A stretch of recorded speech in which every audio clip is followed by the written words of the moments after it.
Late September in South Luangwa is a time of heat and drought.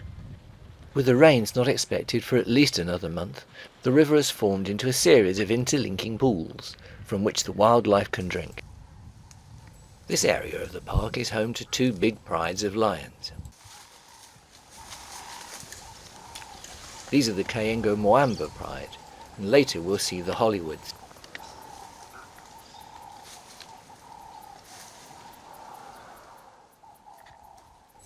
Being named after the local camp doesn't mean, though, that they'll always be close by.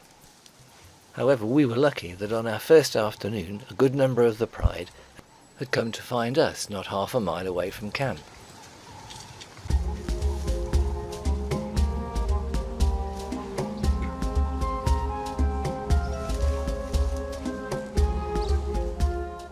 With temperatures now in the low 30s, it's a hot and sticky afternoon, and of course the lions are doing what they do best, resting. Except they, like us, are also disturbed by the biting insects.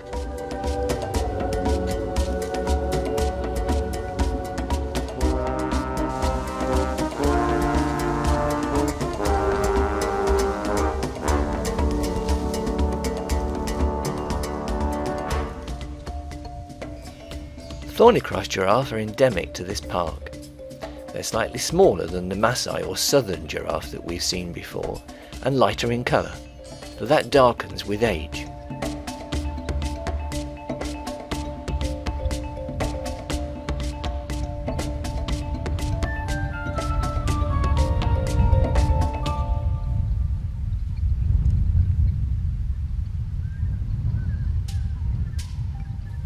Unlike many parks elsewhere, South Luangwa allows evening drives, which is great, particularly if you want to spot leopard.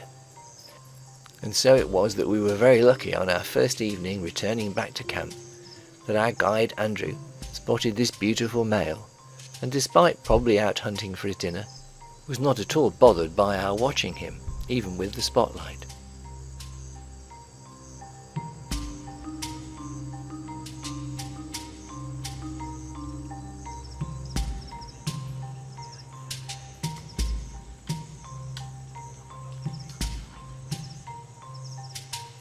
Just as we were thinking it was time for us to move on, he came to the same conclusion. And although we didn't know it at this particular moment, the Mwamba pride had been busy in our absence. With so many mouths to feed, it's no good them hunting for impala. It's not that common though for lions to take down a hippo, but that's what they've done, albeit a young one. Despite being the most social of the big cats, they'll still squabble even when there's so much meat on offer.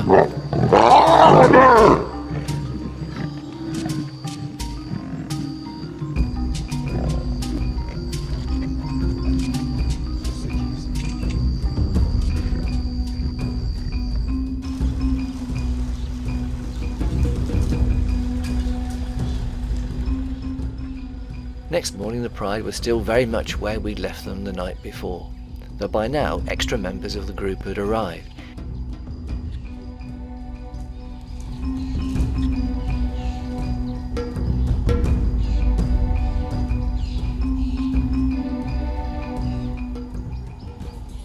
A later arrival at the scene had been one of the two pride males, and whilst he was gorgeous to look at, that penetrating look was rather unnerving. However, there was still no sign of his partner, who we assumed was still at Mwamba. In the meantime, the carcass is diminishing rapidly, and what remains will soon be cleared up by the hyenas and vultures.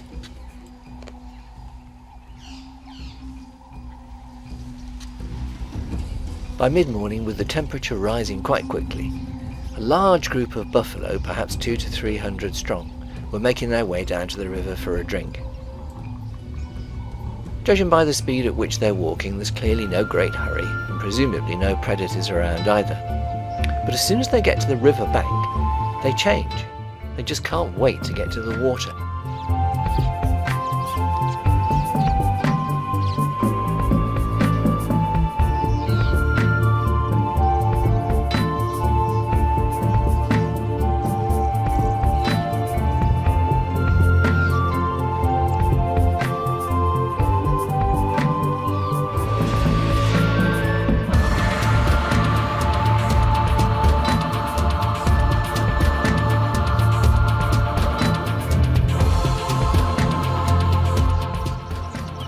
before the rest of the herd have actually arrived. The leaders are beginning to turn and make their way back. They can't rest for too long, it's too dangerous, and they don't really like sharing the same space as the hippos and the elephants.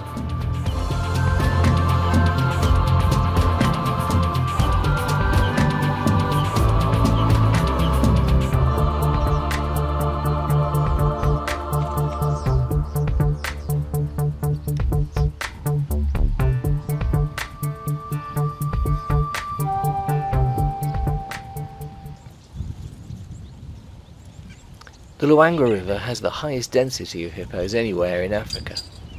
And whilst the buffaloes may have a problem sharing that space, clearly the crocs don't. They have a symbiotic relationship with the hippos. One being the herbivore, the other a carnivore, they're not in competition for the same food.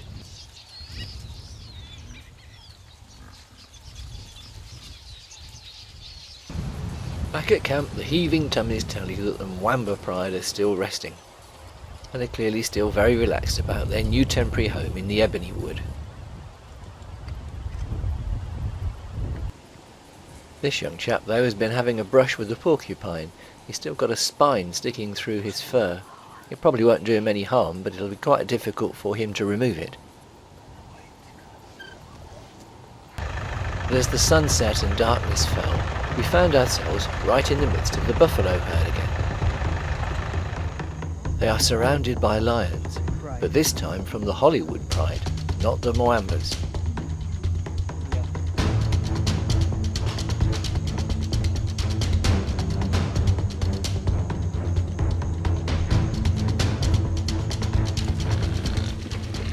Whilst they're reputed not to be experienced buffalo hunters, they certainly know how to stir a herd up. In the still night air, the sound of hundreds of hooves crashing and banging through the bush sounded very close, but were actually out of our sight.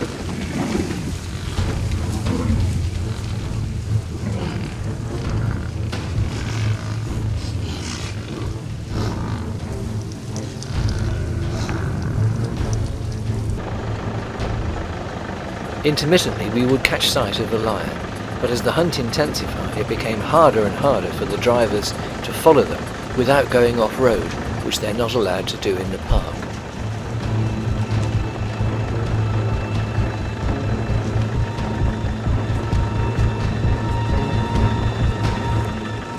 Eventually the whole herd went deeper into the bush, and we had to let them go. But everyone seemed convinced they'd failed to make a kill. It had been an intense, riveting hour. There was more to follow on this story the following morning. It had been a glorious sunrise, but no sooner had we left camp heading for Lion Plain than we came across the Mwambas, sitting right by the side of the road, displaying themselves for the Nat Geo wild cameras.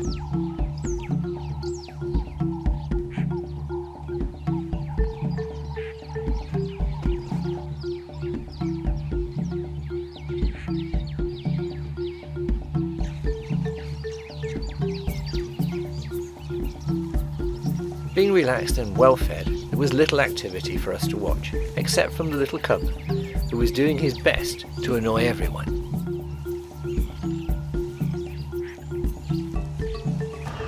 As we cruised towards Lion Plain, the sight of two other trucks parked at the side of the road gave away the location of what turned out to be two beautiful males from the Hollywood Pride. Whilst the rest of the pride were nowhere around, the amount of blood on the legs and face of these two certainly confirmed that they'd made a kill the previous night.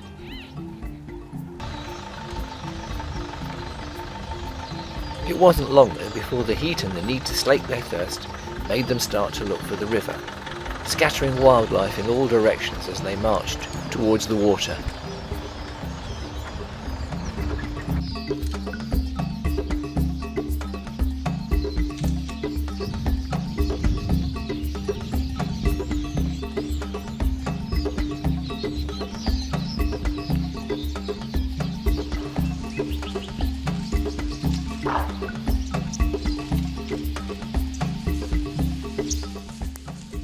Whilst it was obvious to us that the two lions were not hunting, the kudu weren't taking any chances.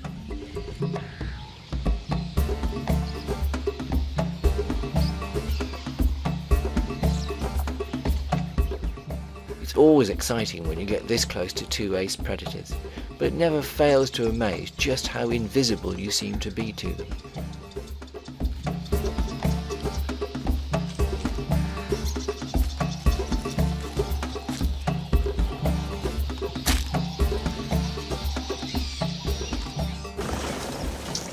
That night we spent ages trying to find two leopard who we'd heard mating deep in the bush, but fading light and the thick undergrowth precluded it. However, by the river not far from Kaingo's hippo hide, a buffalo had been taken down by hyena. Actually, it was probably more likely that the poor buffalo had died from dehydration, and the hyena had simply found an easy meal. Although the ground was very dry, the sand was still quite soft, and the animal had probably got stuck, and with little energy left, had just not been able to get out again.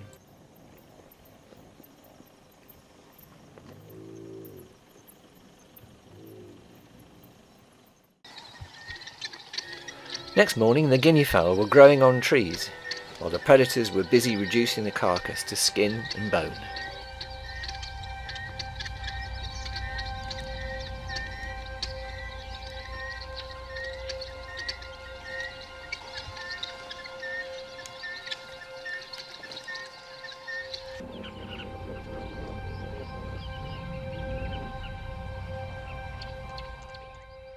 The hyena clan had obviously fed well the previous night, so all this one is actually carrying is a large lump of skin, but he's still not going to let the vulture have any of it.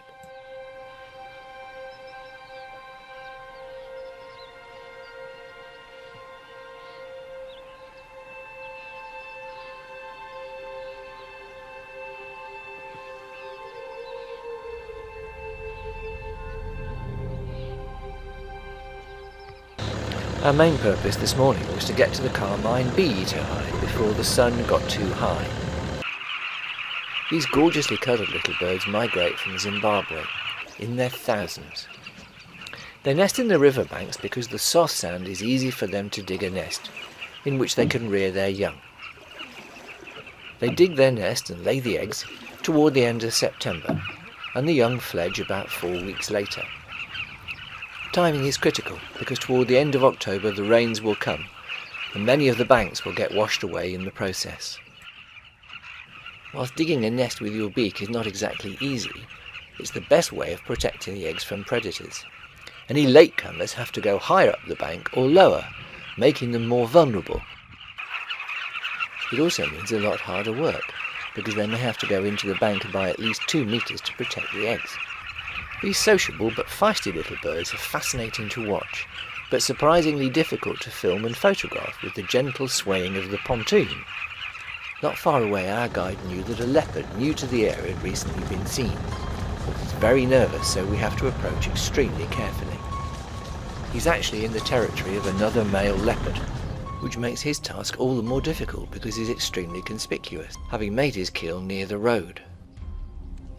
In some ways, making the kill was actually the easier thing for him to do. Safeguarding the carcass and actually trying to get it up into the tree will be a major challenge for him. Our arrival clearly spooked him, so he leaves the kill where it is and takes off down this gully to try and find some solitude. Having made as quiet and careful a return as we could, and waited for more than an hour, our patience was finally rewarded when he returned to the kill with the intent of moving it into the shade. Although he's strong, the puku is a heavy animal for him to lift into the tree, so he has a dilemma as to how best to protect his meal. He was fully aware we were watching him, but perhaps by now he's begun to get used to the fact that we're not a threat.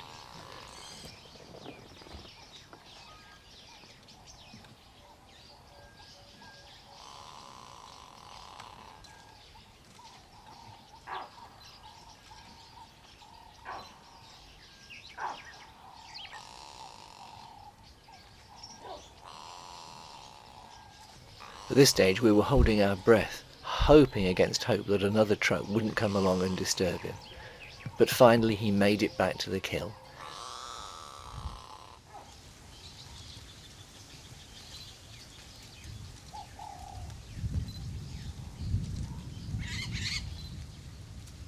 He's clearly still very nervous, anxiously looking around and constantly alert. The effort of dragging the carcass demonstrates just how big it was, but at least he managed to get it behind the tree.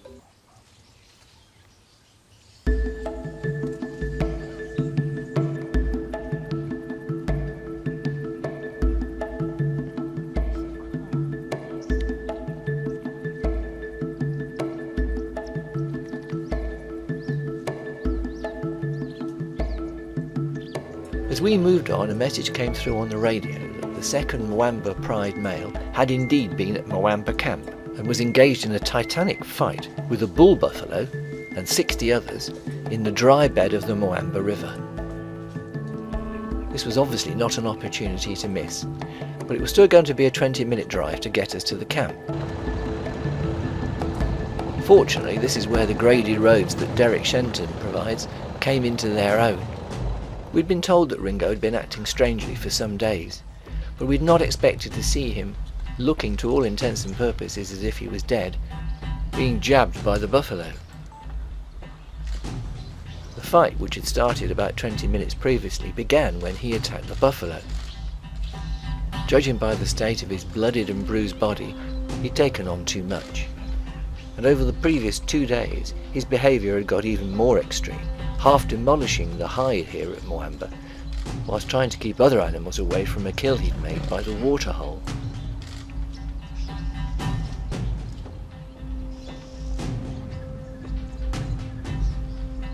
Appearances, though, are clearly deceptive. Whilst rationally the sensible choice might have been just to lie down and wait till the buffalo left, Ringo had no such intentions. Something about Ringo, perhaps that look in his eyes, told the buffalo that he was about to do something. We, however, didn't think he got enough energy left to launch another attack. But how wrong can you be?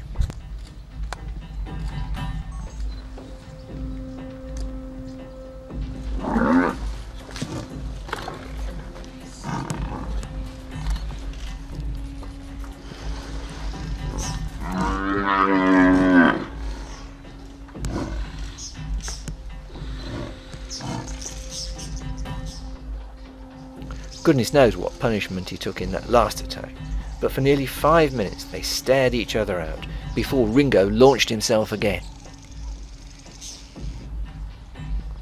Out of our sight to the left, the rest of the herd were gathered, watching carefully what was happening. Except this time, seeing what was happening to one of their number, another bull came to join the fray.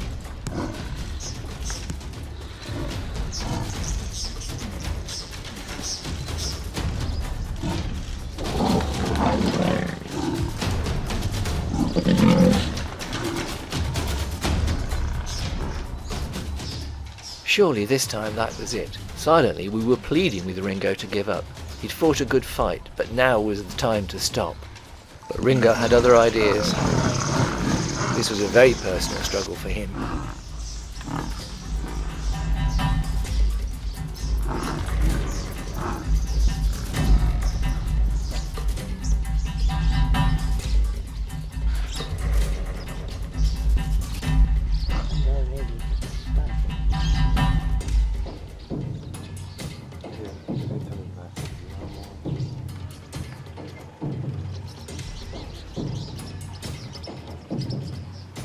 Goodness knows how he was still on his legs, but we felt compelled to drive round the other side of the gully just to see how this was going to come to a conclusion.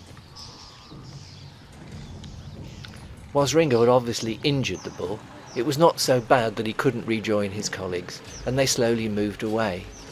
The sad and somewhat grotesque sight of Ringo was hard to watch, and when he flopped to the ground we were convinced we'd seen the death of this great old soldier.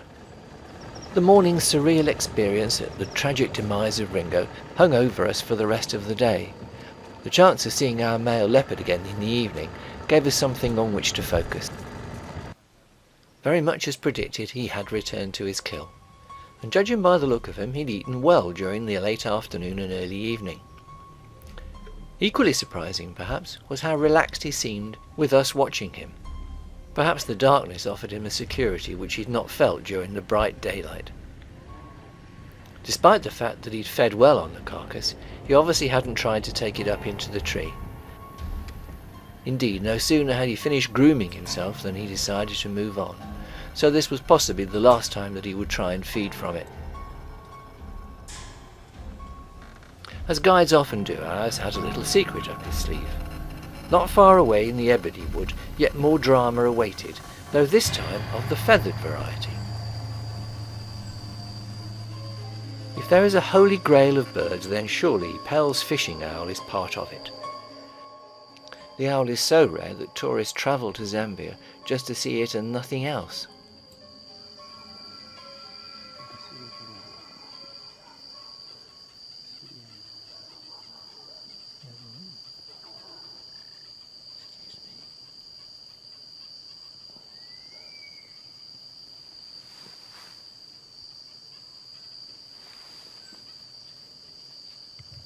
Seeing this one bird alone made us extremely fortunate, but to have another one in a tree not 20 feet away was beyond most people's expectations. This one is a male, and probably the mating partner of the previous owl.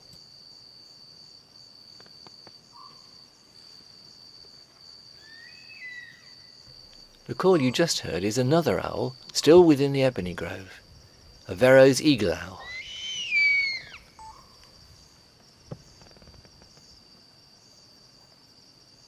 Not quite so rare as the Pells, but scarce enough to still make it a very special sighting.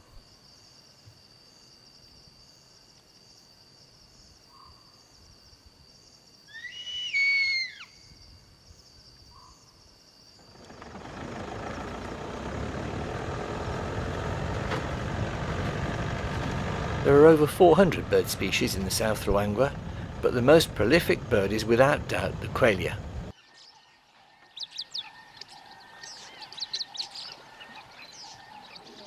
Just after dawn next morning, we're attracted once more to the river for another beautiful sunrise, but soon after we're heading north. No matter how many times you go to Africa, there's always surprises round the corner. We suddenly found ourselves totally surrounded by this rising mass of goodness knows how many quail. It looked as if the bush was literally alive with them.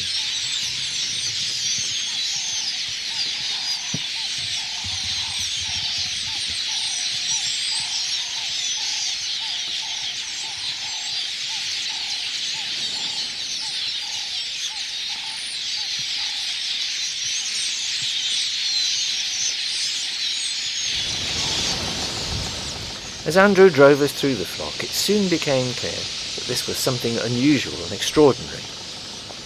We were being enveloped by hundreds, thousands, perhaps even 1 million birds, mesmerizing us with their flight and noise.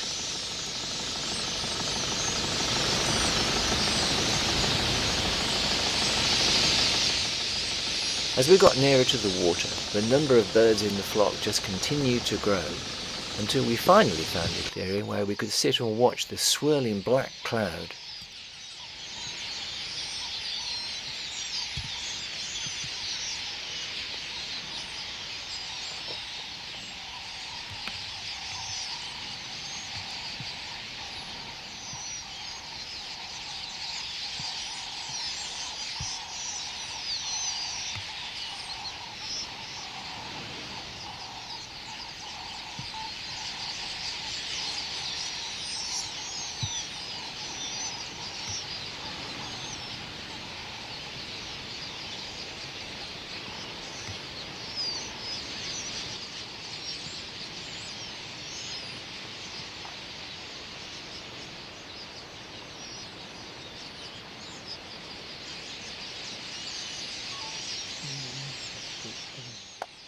Even our guide at Kaingo, who's been there some time, had to admit he'd seen nothing quite like it before.